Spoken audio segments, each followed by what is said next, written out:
बिस्मिल्लाहिर्रहमानिर्रहीम।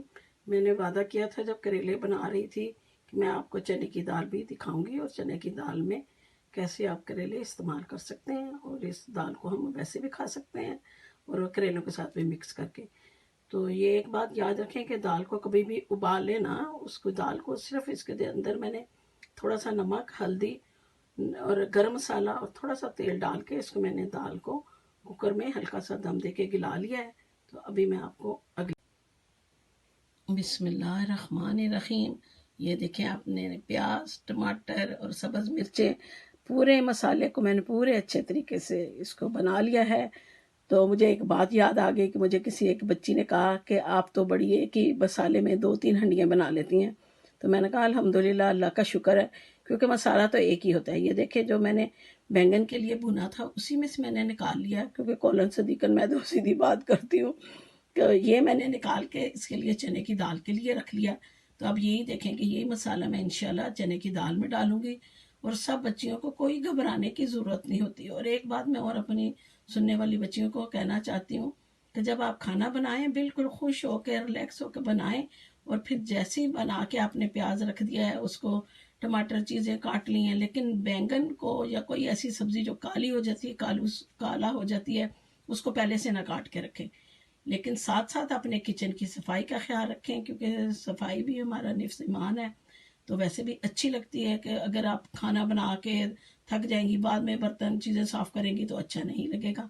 चलिए देखिए, अब ये तैयार हो जाएगी तो मैं आपको दिखाऊंगी। बिस्मिल्लाहिर्रहमानिर्रहीम। ये मैंने आप लोगों से वादा किया था कि चने की दाल और करेले भी बन सकते हैं, करेलों में भी चने की दाल डाल सकती है। मैंने करेले बना के करेलों को बचा के रख लिया था, और फिर ये है कि मैंने आज चने की दाल के साथ ये भी काम कर लिया है। देखें, एक वक्त में बहुत सारी चीज़ें कर सकती हैं, इसमें कोई शर्मिंदा होने की बात नहीं कि हम हाँ एक चूल्हा दूसरा चूल्हा चढ़ाएं वो करें, कोई ऐसी बात नहीं। आप एक काम पहले कर लें, एक जगह मसाला भूनना रख दें, दूसरी जगह आप हल्का सा जो है कि दाल को दम दे लें। दम देने के बाद आप दाल को खाली भी बना सकती हैं। उसके बाद आप जो है कि दाल के अंदर करेले डालें, जो भी आपकी मर्ज़ी है वो डालें। तो देखें, मैं तो अपनी तरफ से कोशिश कर रही हूँ, आप लोगों को साथ साथ ये छोटी छोटी चीज़ें बता रही हूँ कि आप एक से एक, कहते हैं एक से 21 बन जाता है। तो आप एक काम से बहुत सारी चीज़ें आगे भी कर सकती हैं। जज़ाकल्लाह। ये चने की दाल बन के तैयार हो गई है। ये देख लें कि इसको मैंने ऐसे बनाया है, और इसके साथ जो है कि मैं आपको एक चीज़ और बताती हूँ, वो आप देख लें कि वो मैंने इसके दाल के साथ क्या किया है। लेकिन ये हल्की फुल्की चीज़ें आप घर में बना के बच्चों को खुश कर सकती हैं, उसमें कोई बड़ा मसला नहीं है। ऐसे ही आपकी दाल बच गई, इस दाल को बचा के रख लें, और बाद में कुछ थोड़े से चावल उनको भिगो के उसमें चावलों में दम दे दें, वो आपकी चने की दाल का पुलाव बन जाएगा। अब ये मैं इधर लेके आई हूँ, ये देखें, ये अदरक, लहसुन और प्याज का अचार है।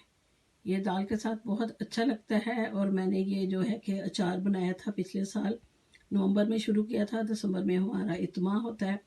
तो उसके लिए 100 मसाजिद के लिए क्या मैंने कहा था कि 2023 तक मैं करूँगी। तो अब देखें, अल्लाह के फजल से बिल्कुल ठीक ठाक है।